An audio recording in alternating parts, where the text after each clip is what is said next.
Yan guys, meron pa akong 7 pirasong puputulin guys. Ito po. Yan ang tinatawag na Indian tree. Pagod din na konti. Yan guys, nakaputol na ako dyan ng ilang ba yan? 4 na. Ayun yung asawa ko guys. Hindi mapakali. Dami ko na po kasing gagawin. Naawa sa akin. Tinulungan na. Nag-chop-chop na naman siya. Para tas ito kinalga niya no. Kasi nga po, akit ako dito ay puputulin ko na naman.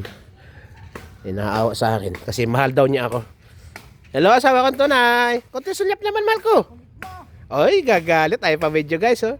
Makinis naman yan. Maganda pa yan. Oh, salamat, asawa kong tunay. Tinulungan mo na naman ang asawa mong mahal. Pinahasa niya isang itak dahil mabigat daw yung isa. Yung ginamit niya kahapon. Uminom lang ako kahapon. Bakit to sagda? Pagdating, tachap-chap na. Kaya binidyo ko siya. Hindi ganyan po talaga yan guys. Masipag yan. Kaya wala yung kapalit. Walang katulad. Di ba na mahal? Kahit kailan di ako nagloko guys dahil mahal ko yan. Thank you asawa ko tunay. Bye bye.